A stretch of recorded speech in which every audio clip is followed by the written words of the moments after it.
Hi friends, Assalamu alaikum. Welcome back our channel, my Tricks and Tips. ഞാൻ നിങ്ങളോടൊപ്പം Zeenath Saleem from Calicut. എല്ലാവരും സന്തോഷമായിട്ടിരിക്കുന്നു എന്ന് കരുതുന്നു. നമ്മളിവിടെ സന്തോഷമായിട്ടിരിക്കുന്നു, അൽഹംദുലില്ലാ. പിന്നെ നമ്മൾ കഴിഞ്ഞ ദിവസം മുതിരയുടെ ആരോഗ്യ ഗുണങ്ങളെ പറ്റി ഒരു വീഡിയോ ചെയ്തിട്ടുണ്ടായിരുന്നു. പിന്നെ അതിൻ്റെ കൂടെ മുതിരയുടെ ഒരു റെസിപ്പിയും കൂടെ ഷെയർ ചെയ്തിട്ടുണ്ടായിരുന്നു. ഒരുപാട് പേര് നല്ല റെസ്പോൺസ് ചെയ്തു. അപ്പോൾ എല്ലാവരോടും ഒരുപാട് താങ്ക്സ്. എല്ലാവരും ട്രൈ ചെയ്ത് നോക്കുക. കാണാത്തവരൊക്കെ ആ വീഡിയോ ഒന്ന് കണ്ടു നോക്കുക. മഴക്കാലത്ത് കഴിക്കാൻ പറ്റുന്ന നല്ലൊരു റെസിപ്പിയാണ് കേട്ടോ.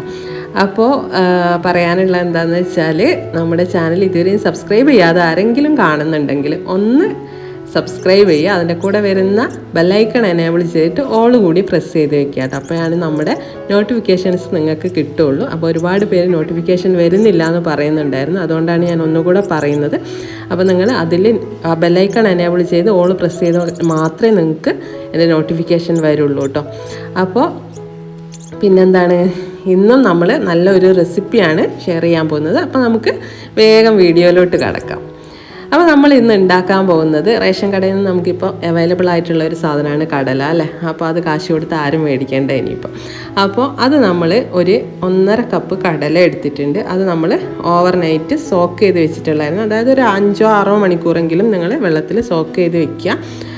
പിന്നെ നമ്മൾ എടുത്തിട്ടുള്ളത് ഒരു വലിയ കഷ്ണം ചേനയാണ് കേട്ടോ. അപ്പോൾ നിങ്ങൾ വിചാരിക്കേണ്ടത് കൂട്ടുകറിയാണ് ഉണ്ടാക്കുന്നതെന്നല്ലേ, കാരണം അതിൻ്റെ ഒരു ഷേപ്പിലാണല്ലോ നമ്മളിപ്പോൾ ചേനയൊക്കെ കട്ട് ചെയ്തിട്ടുള്ളത്. പക്ഷേ കൂട്ടുകറിയല്ല കേട്ടോ. അതിനേക്കാൾ വെല്ലുന്ന ടേസ്റ്റിലുള്ള ഒരു ഡിഷാണ് നമ്മളിന്ന് ഉണ്ടാക്കുന്നത്. അപ്പോൾ ആദ്യം വേണ്ടത്, നിങ്ങൾക്ക് ഇതിന് പ്രത്യേകിച്ച് അങ്ങനെ അളവൊന്നുമില്ല കേട്ടോ. അപ്പോൾ നിങ്ങളുടെ ഇഷ്ടത്തിനനുസരിച്ച് ഇത് കൂട്ടിയും കുറച്ചൊക്കെ എടുക്കാം കേട്ടോ. അപ്പോൾ നമ്മൾ കടല കുതിർത്ത് വെച്ചിട്ടുള്ള കടലയാണ്. പിന്നെ ഇതുപോലെ ചേനയും ചെറുതായിട്ട് കഷ്ണങ്ങളാക്കി വെള്ളത്തിലിട്ട് വെച്ചിട്ടുണ്ട്. വെള്ളത്തിലിട്ടില്ല എന്നുണ്ടെങ്കിൽ പെട്ടെന്ന് അതിൻ്റെ കളറ് മാറിപ്പോകും കേട്ടോ. അപ്പോൾ അതുകൊണ്ടാണ് നമ്മൾ വെള്ളത്തിലിട്ട് വെച്ചിരിക്കുന്നത്. അപ്പോൾ ഇത് രണ്ടും വെച്ചിട്ടാണ് നമ്മൾ ഇന്നത്തെ റെസിപ്പി തയ്യാറാക്കുന്നത്. അപ്പോൾ നമുക്ക് ആദ്യം തന്നെ ചേനയിലെ വെള്ളമൊക്കെ ഊറ്റി കളഞ്ഞിട്ട് അതിൽ ഒരു മസാല പുരട്ടിയിട്ട് അതിനെ നമുക്ക് ജസ്റ്റ് ഒരു അരമണിക്കൂറെങ്കിലും ഒന്ന് റെസ്റ്റ് ചെയ്യാനായിട്ട് വെക്കണം. അപ്പോൾ നമ്മൾ ആദ്യം കുറച്ച് മഞ്ഞൾപ്പൊടി ചേർത്തിട്ടുണ്ട്. പിന്നെ നമ്മൾ കുറച്ച് കാശ്മീരി മുളക് പൊടി ചേർത്തിട്ടുണ്ട്. പിന്നെ നമ്മൾ കുറച്ച് ഗരം മസാലയും കൂടെ ഇതിൻ്റെ കൂടെ ചേർത്ത് കൊടുക്കുന്നുണ്ട് കേട്ടോ. അപ്പോൾ ഇതെല്ലാം ഇട്ടിട്ട് കുറച്ച് ഉപ്പും കൂടെ ചേർത്തിട്ട് ആവശ്യത്തിനുള്ള ഉപ്പും കൂടി ചേർത്ത് കൊടുക്കുക. ഇല്ലെങ്കിൽ നിങ്ങൾക്ക് ഒന്നുകിൽ ഗരം മസാല ചേർത്ത് കൊടുക്കുക, അല്ലാന്നുണ്ടെങ്കിൽ ചിക്കൻ മസാല പൗഡർ ചേർത്ത് കൊടുക്കുക കേട്ടോ. അത് നിങ്ങളുടെ ഇഷ്ടത്തിനനുസരിച്ച് ചേർത്ത് കൊടുക്കുക.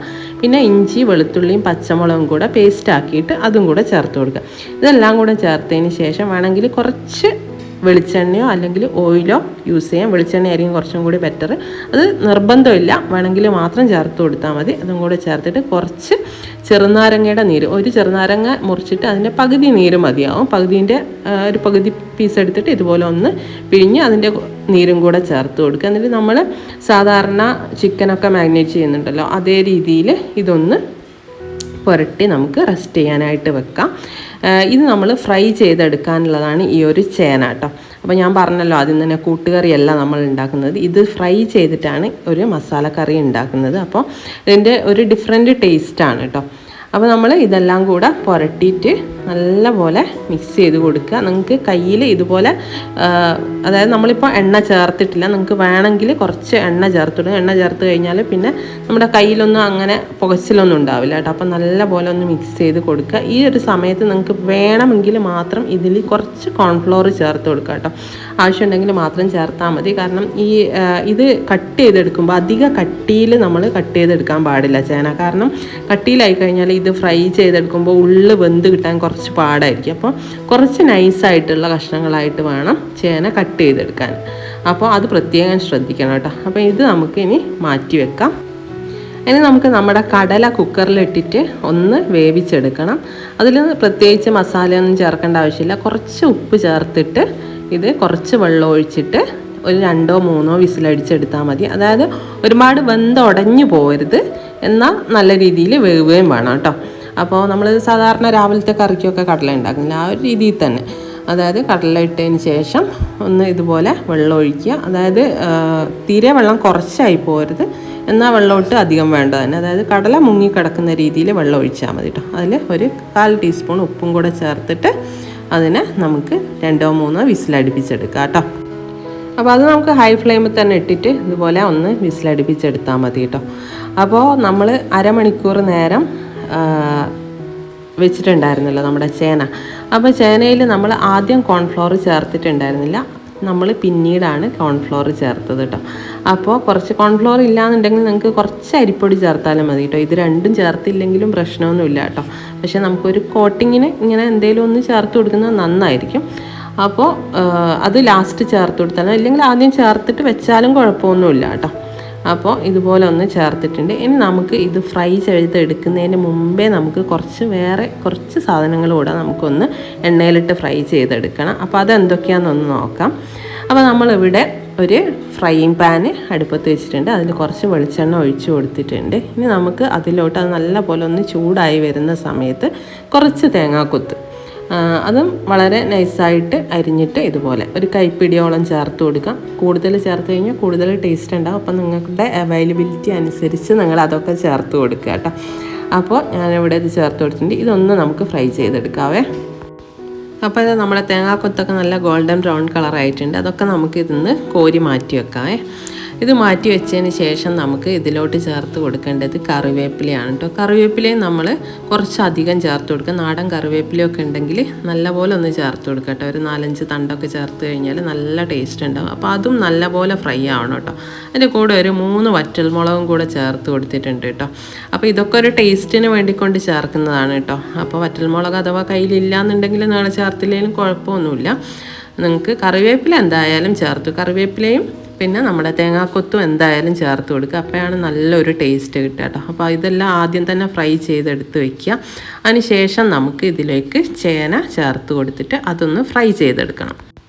ഇനി നമുക്ക് അതേ എണ്ണയിലേക്ക് തന്നെ ചേന കുറച്ചായിട്ട് ഇട്ടിട്ട് നല്ലപോലെ നിരത്തിയിടുക. എന്നിട്ട് അത് നല്ലപോലെ ഫ്രൈ ചെയ്യണം കേട്ടോ. ഇനി ഞങ്ങൾ ഇതിട്ടതിന് ശേഷം തീ ലോ ഫ്ലെയിമിലാക്കി വെക്കണം. ഇത് ഫ്രൈ ചെയ്തെടുക്കാൻ കുറച്ചൊരു ടൈം പിടിക്കും. കാരണം ഇത് നല്ലപോലെ മൊരിഞ്ഞ് വരണം എന്നുണ്ടെങ്കിൽ കുറച്ച് ടൈം എടുക്കും. പിന്നെ നമ്മൾ ഹൈ ഫ്ലെയിമിലാക്കിയിട്ട് ഇത് വറുത്ത് കഴിഞ്ഞാൽ എന്താ പ്രശ്നം എന്ന് വെച്ചാൽ ഉൾഭാഗം വെന്ത് കിട്ടില്ല. അതുകൊണ്ട് നിങ്ങൾ എന്ത് ചെയ്യുക, ഇത് ഇട്ടതിന് ശേഷം മീഡിയം ടു ലോ ഫ്ലെയിമിലാക്കിയിട്ട് വേണം ഇത് ഫ്രൈ ചെയ്തെടുക്കാൻ. ഒരിക്കലും ഹൈ ഫ്ലെയിമിൽ ഇട്ടിട്ട് ഇത് നിങ്ങൾ ഫ്രൈ ചെയ്യാൻ മെനക്കെടരുത്. കാരണം അപ്പോൾ നമുക്ക് ഉൾഭാഗം വെന്ത് കിട്ടില്ല. ഉൾഭാഗം ചേനയുടേത് വെന്തില്ല എന്നുണ്ടെങ്കിൽ നമുക്കത് കഴിച്ചു കഴിഞ്ഞാൽ ചൊറിച്ചിലൊക്കെ ഉണ്ടാവും. അതുകൊണ്ട് അത് പ്രത്യേകം ശ്രദ്ധിക്കുക കേട്ടോ. അപ്പോൾ ഇത് നമുക്ക് നല്ല രീതിയിൽ ഒന്ന് വറുത്ത് കോരിയെടുക്കാം. ഇത് അപ്പാടെ കഴിക്കാനും നല്ല ടേസ്റ്റാണ് കേട്ടോ. അപ്പോൾ നമുക്കൊരു ദിവസം മീനൊന്നും കിട്ടിയില്ല എന്നുണ്ടെങ്കിൽ വേണമെങ്കിൽ ചേന ഇതുപോലെ ഫ്രൈ ചെയ്തിട്ട് നമുക്ക് ചോറിൻ്റെ കൂടെയൊക്കെ കഴിക്കാൻ നല്ല അടിപൊളി ടേസ്റ്റ് ആയിരിക്കും കേട്ടോ. അപ്പോൾ ഇത് ഇടയ്ക്കൊന്ന് തിരിച്ചോ മറിച്ചോ ഒക്കെ ഇട്ട് കൊടുക്കണം കേട്ടോ. എങ്കിലാണ് നല്ല രീതിയിൽ ഇത് ഫ്രൈ ആയി കിട്ടുള്ളൂ. ഇത് ഫ്രൈ ആയി വരുമ്പോൾ ഇതിൻ്റെ സൗണ്ടിൽ തന്നെ ചെറിയൊരു വ്യത്യാസം ഉണ്ടാവും കേട്ടോ. അപ്പോൾ ഇത് നല്ലപോലെ ഫ്രൈ ചെയ്തെടുത്തതിന് ശേഷം നമുക്ക് അടുത്ത പരിപാടികൾ നോക്കാം. ഇതിപ്പോൾ നല്ലപോലെ കുക്കായിട്ടുണ്ട് കേട്ടോ. അപ്പോൾ ഈ ഒരു ബാച്ച് കോരിയെടുത്തതിന് ശേഷം നമുക്ക് അടുത്ത ബാച്ചും കൂടെ ഇട്ടിട്ട് ഫ്രൈ ചെയ്തെടുക്കാം. ഇനി നമുക്ക് ഈ എണ്ണ ഒഴിവാക്കി കളയൊന്നും വേണ്ട കേട്ടോ. ഈ എണ്ണയിൽ തന്നെ നമുക്ക് വേറെയും കുറച്ച്, അപ്പോൾ നമ്മളിവിടെ ഒരു കടായി വെച്ചിട്ടുണ്ട്. അതിലേക്ക് നമുക്ക് ആ ഫ്രൈ ചെയ്ത എണ്ണ ഒഴിച്ചു കൊടുക്കാം കേട്ടോ. ആവശ്യത്തിന് ചേർത്ത് കൊടുത്താൽ മതി. മൊത്തമായിട്ട് ഒഴിക്കണമെന്ന് നിർബന്ധമൊന്നുമില്ല. നിങ്ങൾക്ക് അതായത് നമുക്ക് കുറച്ച് ഉള്ളിയും ഇതൊക്കെ ഫ്രൈ ചെയ്തെടുക്കാനാണ്. അപ്പോൾ ആവശ്യത്തിനുള്ള എണ്ണ ഒരു 1.5 ടേബിൾ സ്പൂണോളം എണ്ണ മതിയാവും. പിന്നെ അതിൻ്റെ കൂടെ നമുക്കിനി ആവശ്യമുള്ളത് സവാളയാണ്. സവാള ഇതുപോലെയാണ് ഞാൻ കട്ട് ചെയ്തെടുത്തിട്ടുള്ളത്. 2 വലിയ സവാളയാണ് എടുത്തിട്ടുള്ളത്. അത് നമുക്ക് ഈ എണ്ണയിലിട്ടിട്ട് നല്ലപോലെ ഒന്ന് ഫ്രൈ ചെയ്തെടുക്കാം കേട്ടോ. അപ്പോൾ എണ്ണ നിങ്ങൾക്ക് അഥവാ ഈ ഒരു ഫ്രൈ ചെയ്ത എണ്ണ യൂസ് ചെയ്യേണ്ടെന്നുണ്ടെങ്കിൽ ഫ്രഷ് ആയിട്ടുള്ള എണ്ണ യൂസ് ചെയ്യാം. പക്ഷേ ഈ എണ്ണ തന്നെ ആകുമ്പോഴാണ് ഇതിന് കൂടുതലൊരു ടേസ്റ്റ് ഉണ്ടാവുക കേട്ടോ. അപ്പോൾ അത് നിങ്ങളുടെ ചോയ്സാണ് ഏതെണ്ണ യൂസ് ചെയ്യണം എന്നുള്ളത്. അപ്പോൾ നമുക്ക് ഈ ഒരു സവാള നല്ലപോലെ ഒന്ന് വഴറ്റിയെടുക്കാം. അപ്പോൾ സവാള നല്ലപോലെ ഒന്ന് കുക്കായി വരുന്ന സമയത്ത് നമുക്കിതിലോട്ട് കുറച്ച് ഇഞ്ചിയും വെളുത്തുള്ളിയും പച്ചമുളകും കൂടെ ചേർത്ത് കൊടുക്കാം കേട്ടോ. അതിൻ്റെ പേസ്റ്റ് ആക്കിയിട്ട് ചേർക്കാം, ഇല്ലെങ്കിൽ ചതച്ചിട്ടും ചേർക്കാം കേട്ടോ. നമ്മളിവിടെ ചതച്ചിട്ടാണ് ചേർത്ത് കൊടുക്കുന്നത്. ഇതൊക്കെ നിങ്ങളുടെ ടേസ്റ്റിനനുസരിച്ച് നിങ്ങൾ കൂട്ടിയും കുറച്ചൊക്കെ എടുക്കുക കേട്ടോ. നമ്മളിവിടെ ഒരു ടേബിൾ സ്പൂണോളം എടുത്തിട്ടുണ്ട്. അപ്പോൾ ഇതും കൂടെ ഇട്ടിട്ട് അതിൻ്റെ പച്ചമണം ഒന്ന് മാറുന്നവരെ ജസ്റ്റ് ഒന്ന് വഴറ്റിയെടുക്കുക. അതൊന്ന് വഴന്നതിന് ശേഷം നമുക്ക് ബാക്കി ഇൻഗ്രീഡിയൻസ് ചേർത്ത് കൊടുക്കാം. ഇനി നമുക്കിതിലേക്ക് വേണ്ട മസാലകൾ ചേർത്ത് കൊടുക്കാം. നമ്മളിവിടെ ചേർക്കുന്നത് കുരുമുളകാണ്. എരിവിനായിട്ട് കുരുമുളക് ചേർത്ത് കൊടുക്കുന്നുണ്ട്. അത് ഒരു ടീസ്പൂണാണ് ചേർത്തിട്ട്. പിന്നെ ഒരു 1/4 ടീസ്പൂണോളം മഞ്ഞൾപ്പൊടി ചേർത്തിട്ടുണ്ട്. 1 ടീസ്പൂൺ കശ്മീരി ചില്ലി പൗഡർ ചേർത്തിട്ടുണ്ട്. പിന്നെ നമ്മളിവിടെ ചിക്കൻ മസാലയാണ് 1.5 ടേബിൾ സ്പൂൺ ചേർത്ത് കൊടുത്തിട്ടുള്ളത്. അപ്പോൾ നിങ്ങൾക്ക് ചിക്കൻ മസാല ഇഷ്ടമില്ലാത്തവർക്ക് നിങ്ങളുടെ ഇഷ്ടത്തിനനുസരിച്ചുള്ള മസാലകൾ ചേർത്ത് കൊടുക്കുക. ഇല്ലെങ്കിൽ നിങ്ങൾക്ക് ഗരം മസാലയും ചേർത്ത് കൊടുക്കാം. ഇതിൻ്റെ കൂടെ തന്നെ ഒരു 1/2 ടീസ്പൂൺ ഗരം മസാല ചേർത്ത് കഴിഞ്ഞാൽ നല്ല ടേസ്റ്റ് ഉണ്ടാവും കേട്ടോ.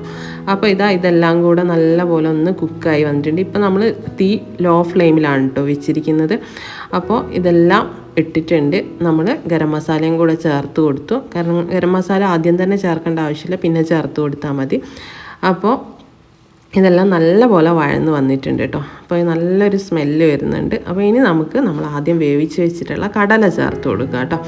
അപ്പോൾ കടലയും കൂടെ ഇതിൽ ചേർത്തിട്ട് നല്ലപോലെ ഒന്ന് മിക്സ് ചെയ്തെടുക്കുക. കടല ചേർത്തിട്ട് നമുക്ക് നല്ലപോലെ ഒന്ന് തിളപ്പിച്ചെടുക്കണം കേട്ടോ. പിന്നെ നിങ്ങൾക്ക് ഉള്ളിയുടെ കൂടെ തക്കാളിയും കൂടെ വേണമെങ്കിൽ ചേർത്ത് കൊടുക്കാം കേട്ടോ. അത് ഓരോരുത്തരുടെ ഇഷ്ടമാണ്. അപ്പോൾ നമ്മുടെ കറി നല്ലപോലെ തിളച്ച് വരുന്ന സമയത്ത് നമ്മൾ ആദ്യം ഫ്രൈ ചെയ്ത് വെച്ചിട്ടുള്ള ചേന ഉണ്ടല്ലോ, അതും കൂടെ ചേർത്ത് കൊടുത്തിട്ടുണ്ട്. അപ്പോൾ നിങ്ങൾക്കിത് കറി ആയിട്ട് വേണമെങ്കിൽ അങ്ങനെ ഉണ്ടാക്കിയെടുക്കുക. അല്ലെങ്കിൽ ഈ ഒരു ഗ്രേവി നല്ലോണം വറ്റിച്ചിട്ട് നല്ല ഡ്രൈ ആക്കിയിട്ട് എടുക്കുക കേട്ടോ. അപ്പോൾ നിങ്ങൾക്ക് ഏതാണ് ഇഷ്ടം എന്ന് വെച്ചാൽ അതിനനുസരിച്ച് ചെയ്യാം കേട്ടോ. അപ്പോൾ നമ്മൾ ആദ്യം വറുത്ത് വെച്ചിട്ടുള്ള തേങ്ങാക്കൊത്തും കറിവേപ്പിലയും ഒക്കെ നിങ്ങൾക്ക് ഒന്നുകിൽ നിങ്ങൾക്ക് ഇത് അടുപ്പത്ത് നിന്നും കീച്ച് വെച്ചതിന് ശേഷം ഇട്ട് കൊടുക്കുക, ഇല്ലെങ്കിൽ ഈ ഒരു സമയത്തും ചേർത്ത് കൊടുക്കാം. എനിക്ക് തോന്നുന്നത് ഇത് ലാസ്റ്റ് ചേർക്കുന്നതായിരിക്കും കുറച്ചും കൂടി നല്ല ടേസ്റ്റ് എന്നാണ് കേട്ടോ എനിക്ക് തോന്നിയിട്ടുള്ളത്. ഞാൻ ആദ്യം ചേർത്ത് കൊടുത്തിട്ടുണ്ടായിരുന്നു. ഞാൻ പിന്നീട് ഒരിക്കലും ഉണ്ടാക്കിയപ്പോൾ പിന്നീടാണ് ഈ തേങ്ങാക്കൊത്തും കറിവേപ്പിലയും ചേർത്തത്. അപ്പോൾ എനിക്ക് കൂടുതൽ ടേസ്റ്റി ആയിട്ട് തോന്നിയിട്ടുണ്ടായിരുന്നു കേട്ടോ. അപ്പോൾ അതുകൊണ്ടാണ് അങ്ങനെ പറയുന്നത്. അപ്പോൾ നിങ്ങൾക്ക് ഈ ഒരു ഗ്രേവിയോട് കൂടി വേണമെങ്കിൽ ഇങ്ങനെ എടുക്കാം. പിന്നെ നിങ്ങൾക്ക് ഇതിൽ മല്ലിച്ചപ്പ് വേണമെങ്കിൽ മല്ലിച്ചപ്പ് ചേർത്ത് കൊടുക്കാം. അതായത് ടേസ്റ്റിനായിട്ട് നിങ്ങൾക്ക് എന്ത് വേണമെങ്കിലും നിങ്ങളുടെ ഇഷ്ടത്തിനനുസരിച്ച് ചേർത്ത് കൊടുക്കാം കേട്ടോ. അപ്പോൾ നമ്മുടെ കറി ഇവിടെ തയ്യാറായി വന്നിട്ടുണ്ട്. ഇനിയിപ്പോൾ നിങ്ങൾക്ക് കുറുക്കി വേണേൽ ഞാൻ പറഞ്ഞല്ലോ ഒന്ന് കുറുക്കിയെടുക്കാം, അല്ലെങ്കിൽ ലൂസായിട്ട് വേണേൽ അങ്ങനെ എടുക്കാം. പിന്നെ ചപ്പാത്തിയുടെ കൂടെയും പിന്നെ നമുക്ക് ചോറിൻ്റെ കൂടെയും ഒക്കെ നല്ല ടേസ്റ്റി ആയിട്ടുള്ളൊരു ഗ്രേവിയാണ് കേട്ടോ. അപ്പോൾ നമ്മളിവിടെ എല്ലാം റെഡി ആയിട്ടുണ്ട്. അപ്പോൾ നമ്മൾ ഈ ഒരു രീതിയിലാണ് കേട്ടോ ചെയ്തെടുത്തിട്ടുള്ളത്. അതായത് ഒരുപാട് ലൂസായിട്ടല്ല, എന്നാൽ ഒരുപാട് അങ്ങ് തിക്കായിട്ടും അല്ല കേട്ടോ. അപ്പോൾ നിങ്ങൾ ഇഷ്ടത്തിനനുസരിച്ച് അത് ചെയ്തെടുക്കുക. അപ്പോൾ നിങ്ങൾക്ക് റെസിപ്പി ഇഷ്ടമായിട്ടുണ്ടാവുമെന്ന് കരുതുന്നു. ഇഷ്ടപ്പെട്ടിട്ടുണ്ടെങ്കിൽ തീർച്ചയായിട്ടും ലൈക്ക് ചെയ്യാൻ മറക്കരുത്. പിന്നെ നിങ്ങളുടെ വിലയേറിയ അഭിപ്രായങ്ങൾ നമ്മുടെ കമൻറ്റ് ബോക്സിൽ എഴുതി അറിയിക്കുക. അപ്പോൾ വീണ്ടും നല്ല നല്ല വീഡിയോസുമായിട്ട് കാണാം ഇൻഷാ അല്ലാഹ്. അപ്പോൾ അടുത്ത വീഡിയോ ആയിട്ട് കാണുന്നത് വരെ എല്ലാവർക്കും നല്ലൊരു ദിനം ആശംസിക്കുന്നു. ടാറ്റാ, ബൈ, അസ്സലാമു അലൈക്കും.